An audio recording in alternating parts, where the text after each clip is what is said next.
dans le prochain épisode de Demain nous appartient. Tandis que Bénédicte fait une révélation fracassante, Romain Maréchal est de retour à 7. En parallèle, Samuel hérite d'un haras.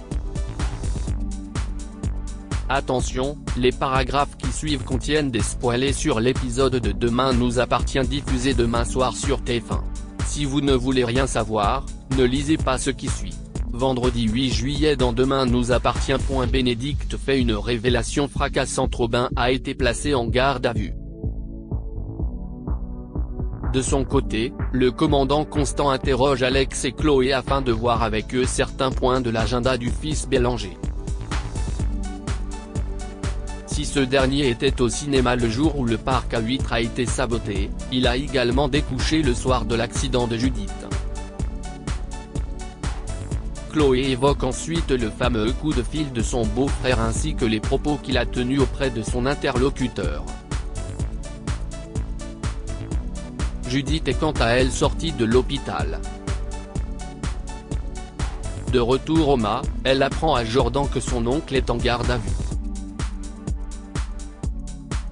Quand il est revenu en France, elle était contente que son père puisse retrouver son frère et imaginait qu'il pourrait s'en sortir en famille unie. Touchée par ce qu'il se passe, la fille Delcourt regrette que son oncle veuille faire du mal à sa famille. Ne sachant pas vraiment quoi dire, Jordan la prend dans ses bras pour la réconforter.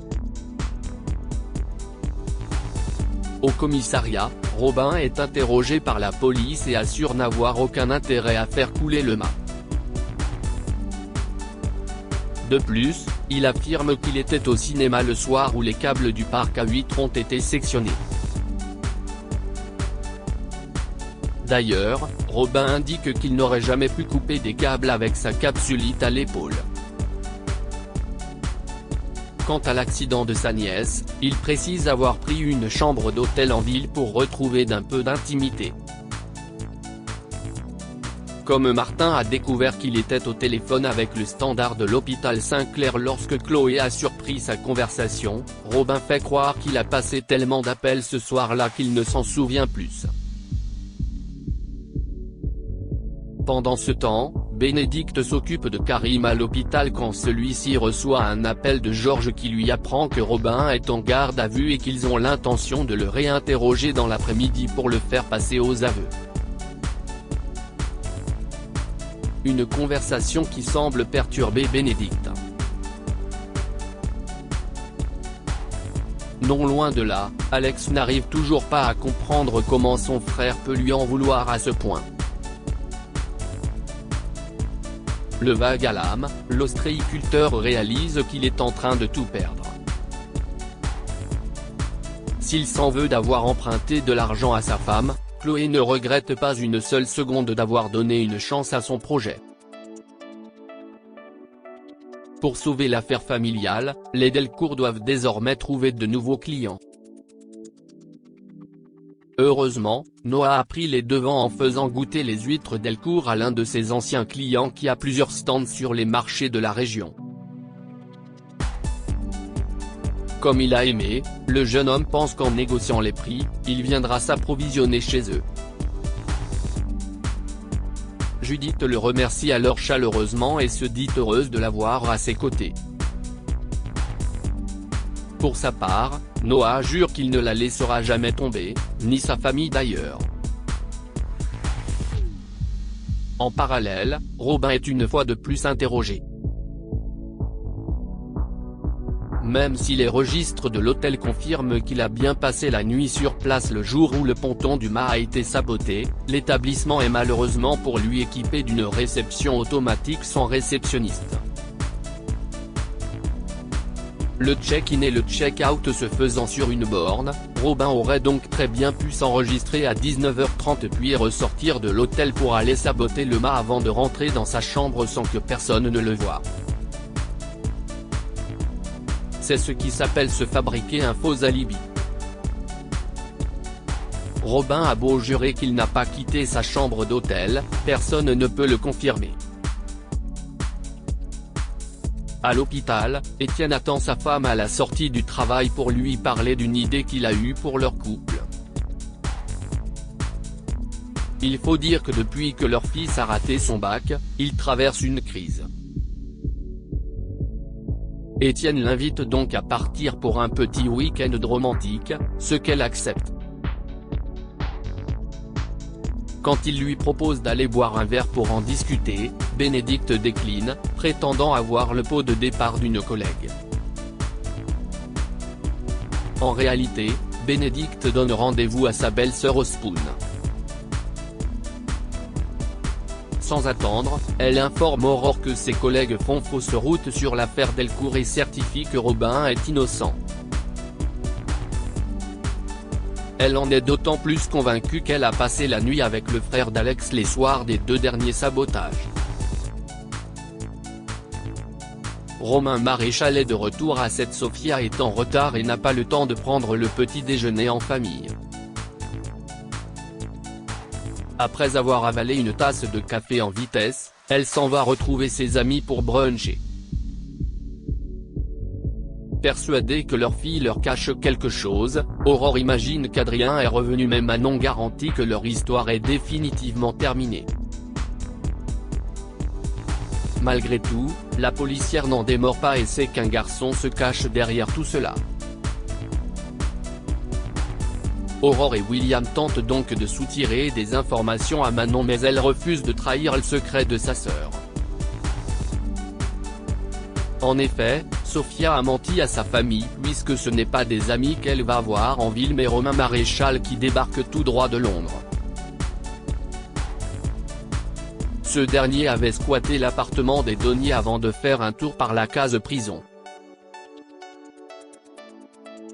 Heureuse de le revoir, Sofia lui saute dans les bras et l'embrasse passionnément. Bien qu'il soit content lui aussi, Romain ne peut s'empêcher d'être mal à l'aise à l'idée d'être retour à 7. Il faut dire que cela lui rappelle une période sombre de sa vie où il a fait du mal à tout le monde et plus particulièrement à Sofia. Toutefois, la jeune femme rétorque qu'il n'est plus la même personne avant de préciser qu'il est désormais libre. Romain se dit alors pressé de commencer leur nouvelle vie en Espagne.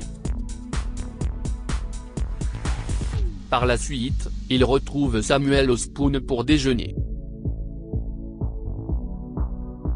Sofia explique à son père qu'elle a repris contact avec Romain après sa rupture avec Adrien. Retombés amoureux l'un de l'autre, Romain a rejoint Sofia à Londres après avoir été libéré de prison. William et Aurore n'étant pas encore au courant, Sofia demande à Samuel d'héberger son petit ami le temps qu'il se fasse à cette idée. Malheureusement, Samuel ne veut pas accueillir la personne qui a mis les vies de sa fille et de ses amis en danger. Avant de partir, Romain présente ses excuses à Samuel, lequel finit par changer d'avis. Le soir venu, la famille Donnier prend l'apéritif au bord de la piscine et Sofia saisit cette opportunité pour présenter à ses parents l'homme dont elle est éperdument amoureuse. Sans surprise, Aurore et William ne prennent pas la nouvelle avec joie. Tandis que Romain s'apprête à partir, Sofia le prie de rester puis explique à ses parents qu'il a changé. À son tour, Romain affirme qu'il n'est plus le même mais les Donnier n'y croient pas. Selon eux, ce n'est pas son petit laïus de tolard repenti qui va les attendrir. Lorsque Romain répond qu'il espère qu'un jour ils pourront le pardonner, Aurore s'emporte et lance qu'ils ne pourront jamais oublier tout le mal qu'il a fait à leur famille. Au moment où le ton monte, Sofia, qui regrette de les voir se braquer de la sorte, les informe qu'ils passeront la nuit chez Samuel. Samuel hérite d'un Aras affecté par la mort de sa tante, Samuel est nostalgique des moments passés avec elle. C'est pourquoi, il montre à Victoire des photos de son enfance et plus particulièrement du haras dans lequel il passait toutes ses vacances. Même s'il était proche de Solange, il n'a vu sa tante que 2 fois depuis qu'il s'est installé à Sète. Il en vient donc à regretter d'avoir laissé une distance s'installer après la dispute entre elle et son père. En effet, Renaud et Solange se sont brouillés à la mort de leur père qui avait légué le haras à sa fille.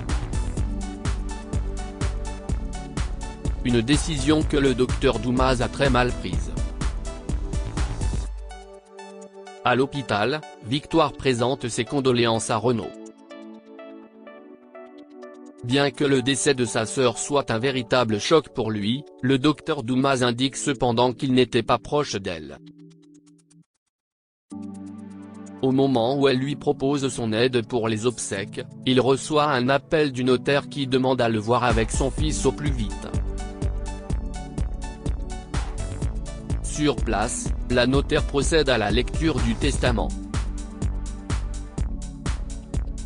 Renaud hérite des 2 studios parisiens de sa sœur et Samuel du haras familial. Tandis que ce dernier pense immédiatement à une erreur, la notaire affirme le contraire puis ajoute que Solange avait établi son testament 10 ans plus tôt.